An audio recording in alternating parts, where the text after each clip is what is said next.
Hi, this is Dr. Claire Steffen. Welcome back to Choice Studios. And today we're going to be talking about thinking, choosing, and predicting outcomes. Yesterday I shared with you some information about my background, and I wanted to tell you just a little bit more about how I come to focus so much on choice. For 30 or more years, I've worked in many different environments. I've worked in hospitals, clinics, business settings, school environments. I've worked with children. I've worked with adolescents, couples, families, older adults. I've specialty focus on trauma work. I've worked with veterans. I've worked in Indian health. And so I've had the pleasure of working in many, many different environments. And one of the things I've learned is that no matter what environment I'm working in or what group of people or individual I may be working with, most of us want to feel a sense of empowerment. And we want to have that feeling of healthiness about us. And choice will allow us to be able to be healthier and to feel like we have a little bit more empowerment in life. So in looking at this segment, we're going to explore the different thinking styles that we rely upon when making choices and the various types of choices we're faced with in life. And the idea that we want to be able to have some level of prediction about the outcomes of these choices. Now, all of us want to have a sense of control over the outcomes. And so there's various risks involved in our choices that we make. And so by learning the simple learning system, cognitions of choice, we'll have a little higher level of predictability about those choices that we're making in life. So this very first level of thinking, if you recall, involves automatic thought process. And it's that type of habitual patterns that come up, and so automatically we don't even have time to stop and process them. And sometimes this can be a good thing if it involves routine or something that we want to understand, without having a lot of stress about responding. But there are those times in life or situations in which this automatic thought process can be problematic because it's creating a situation of habitual responding that might be unhealthy. And so when we're looking at this type of choice, it involves more deterministic thinking. In other words, very kind of structured, forced outcomes. And so this tool that we're going to be looking at here, this mnemonic, is used to address automatic thought process that is driven by habitual thinking. And so the mnemonic is simply that change happens as an opportunity to invite corrective experience. So what we're wanting to do in this case is focus on inviting choice. Because what will happen so often is that we just respond to a situation in an automatic way, and we don't take the time to insert choice or think about what our options might be. And as I've mentioned before, that all of us are involved in a process where whatever level of society we're born into, the opportunities that are available to us are structured around that socioeconomic placement. And so we want to not be stuck in that. We want to be able to be free of that restriction in life, and so that we have more open choices available to us. So when we apply this mnemonic, change happens as an opportunity to invite corrective experiences. It can allow the brain to be thinking about the process of thinking a little bit more. And so it doesn't force us into just that habitual responding. So this cognitive behavioral process of thinking very much, applies that thoughts connect to our feelings, connect to our behaviors, and then impact our beliefs. But frequently, people will experience a split or a gap between what they're thinking and their feeling. And this can result in conflict or a level of discomfort, perhaps anxiety or even depression, or some other unwanted experience. And so just give you a clear example of this. When someone's going through a divorce, for example, they may know that it was the right choice, but they may be feeling something very different about that choice. And so they may experience discomfort. And so what we want to do is kind of close that gap a little bit so there's more consistency or congruency between what we think and what we feel.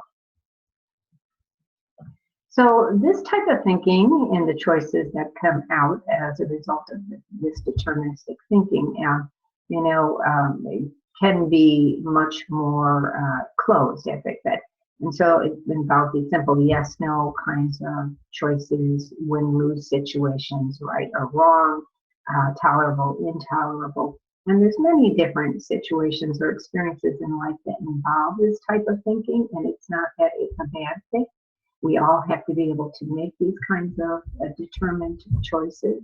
We just don't want to be stuck in this as the only kind of thinking that we engage. So, for example, someone who might have a struggle with addiction, because it becomes such a habit, it becomes a way of life, and that determined kind of thinking takes and overrides the other type of thinking that might be available. So the person can start to feel a sense of low self-esteem or a lot of loss as a result of the choices that they're making. So we want to broaden the opportunity to apply other kinds of thinking. Another example of this might be someone who's in a situation of prejudice or feeling biased against. It can impact self-esteem or can have some other kind of damaging effect and can start to affect their own thinking about themselves in a very closed way. So we want to be able to move that thinking from just responding to that social construct or that implications of that to something much more open than just a determined outcome. So when we move people to a place of metacognition, where they're starting to be able to think about their thinkings a bit and think about their feelings, they can respond in a much more mindful way and have more choice available to them. So this process engaged more critical thinking, not that automatic thought process, and it allows them to process at a higher level of awareness, to be more mindful about their options or opportunities, and they have the ability to implement strategies. And so it's a much more efficient way of thinking because we have to learn some techniques to be able to resolve problems or to make choices based on previous experience that's housed in our memory, and we associate our learning. And so we can respond in a way that just reduces stress if we are thinking from this metacognitive place. And so it also allows us to move towards acceptance of ourselves and others, to be able to look at things that we can't change in a different way, and to be able to open our minds and our hearts, if you will, our feelings, and to new choices and opportunities. So in this case, the mnemonic is change happens as an opportunity to investigate critical thinking and experience. And so you may learn these mnemonics, and you might teach them to a client if you're a person who's a coach or a counselor working with a client. And it's not necessarily so important that they remember the mnemonic word for word. It's that they get that visual in their brain to be thinking about choice, to be able to insert choice in thoughts and feelings. And remember, I was saying that, in our previous segment, that it isn't always such a linear process that our thoughts affect our feelings. Yes, that is true. But it may be that there's a shift that's going on when we have thoughts and when we have feelings, and then we have feelings about those feelings, or we have thoughts about those feelings, and it starts to layer. And so we want to be able to move them from just that kind of linear reaction from thoughts to feelings to behavior. We want to be able to slow down the processing, slow down the brain, to also be able to insert choice as a way to open, our opportunities. And so when we're engaged in this metacognitive process, we're going to be in a much more mindful thinking status. There's more awareness, there's more openness to feeling, and we become more tolerant, of the discord. And so if we can stay in that gap a little bit in a more tolerable way, so that we just don't respond in a fearful way, then we'll be able to create more opportunity for very divergent thinking to occur, not just that single response, yes, no, So we can look at things in a more investigative way. We can be more open and aware and be able to explore what our opportunities and options truly are. So when we're looking at this critical thinking process that involves metacognition or mindfulness, typically what we're talking about here are situations that have undetermined outcomes, and so they're not so predictable. There's perhaps a higher degree of risk than there is with things that are involved in simple yes/no responses. Now, I was giving an example before of someone who might struggle with addiction or something that could be self-harming.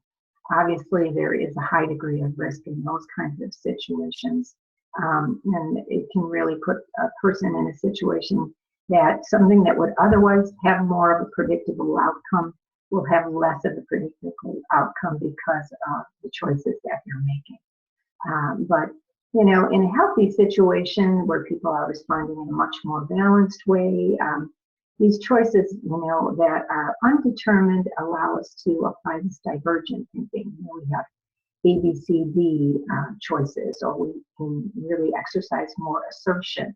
We can become more aware about our thinking about our thinking. We're more aware about our thoughts about our feelings or feelings about our feelings. And so you see there's many more layers and processes involved here. We can also become more meditative about how we want to respond, when we're going to make a choice. We can take the time to slow down and really get our balance and think in a more mindful way. We might also engage in negotiation, and so it gives us that opportunity to operate from a place that is more genuinely and authentically ourselves. It can allow us to build our self-esteem when we engage thinking at this level. And we become more aware of ourselves and more connected to ourselves, more available to others because of that. This also can involve some crucial situations that really could be more involving health situations, or could also involve life or death situations. So you can see we really want to be able to help people to engage critical thinking and be able to allow themselves to access metacognition and mindfulness, so they have more of a sense of control over these outcomes that might otherwise be undetermined, or at least they have more sense of control about how they respond in these undetermined situations, so they can start to become more resilient.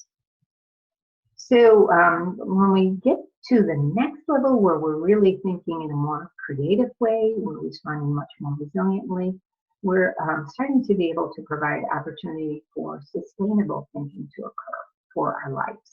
And so we're involving this creating conscious choice. And it really allows us to choose and accept, things that are not within our control in a way that allows us to establish harmony and balance. So we're not responding in such a fear-based way. We're thinking much more from a place of abundance and resilience. So in this case, the mnemonic is conscious hope is an opportunity to initiate and create empowerment, because we all want to have that sense of empowerment in a healthy way. And so just as a reminder, when we're at level 1, we're starting to invite choice. And level 2, we're starting to investigate choice. And at level 3, we're starting to initiate choice. Or you might also say we're inviting change if that's what is appropriate. And we might be at level 2 investigating change, and at level 3 initiating change. So they're all very important skills because they come from a different set of processing in our brain. We want to be able to develop these skills so that we have many more choices available in all of these various kinds of situations in which our thinking is involved before we respond. So we want to make sustainable choices for life, and we want to be able to promote harmony in our lives and create balance and experience spontaneous joy and move to a place of acceptance. And acceptance can have many different phases. Sometimes situations happen in life that are very difficult to accept. And so we can feel a sense of powerlessness about that. And so having a broader base in which to respond and more choices available to us in a way that allow us to have a higher degree of predictability and connection to ourselves is very important. Also looking at forgiveness. Forgiveness can occur in many different ways and it also many different levels. There's the simple, I forgive you, yes, I'm sorry, that type of thing. But then there's a deeper level of forgiveness in some situations where there's been perhaps more traumatic event or something more harmful. It isn't always necessary to forgive the person who harmed you as much as it is to be able to come to a place of acceptance for what happened to you and the harm that happened, and how that has resulted or implicated the outcomes in a way that limits your choices. And so you want to be able to make some movement in that arena and be able to improve that. So also bringing people to a place of self-love and being able to experience love in a reciprocal way. So when we bring people to a place of this kind of sustainability, they make much more conscious choices, they feel and think more holistically, and they're able to transcend situations that might be traumatic or might be, kind of controlling their outcomes, if it's restricted from that point of view of what socially is happening or the social constructivist view. So we've moved from just that place of being in a very closed way of responding to openly responding and transcending. And so we're not just taking what is constructed and saying this is all I get in life and just responding in a very closed way. We're responding in a much more open way. So as we move forward here, I wanted to kind of remind you of some of the different kinds of thinking and styles of choice making that are involved in sustainable outcome. When we engage this kind of thinking and these types of choices, we are able to support harmony in our lives. And we're able to experience much more balance between mind, body, and thinking, and feeling. And some of this kind of thinking and choices might involve moral dilemmas. It might engage spiritual choices, and in some cases it might be religious, it might not. It may be just more your connection to yourself in the world. So we can have a much healthier view of ourselves within the world, and we can start to construct and create a type of identity that allows us to build choices in a more creative way. We can have choices that really support this philosophy for living and have many more opportunities to experience life in a fuller way. We can experience much more empathy within ourselves and in our relationships, and we can become much more resilient. So I want to thank you for joining me again here at Choice Studio, and going forward, we'll have some sessions in which I'll be able to teach you some very specific ways to apply cognitions of choice and to focus in on some of the traits or dispositions that we're going to want to develop to be able to create a wide range of abilities to apply choice in the different situations and experiences that we've been talking about here today. Now, obviously, there's probably many more that I haven't even mentioned that you can think of yourself. And, that's the thing when we work didactically or in a teaching method, sometimes, it is a bit linear. And as I said, really life doesn't happen in that way. Things happen in a much more dimensional and radial way. But for teaching purposes, this gives us a place to start and to develop choice. So thank you again for joining me. I look forward to seeing you in my next session here at Choice Studio.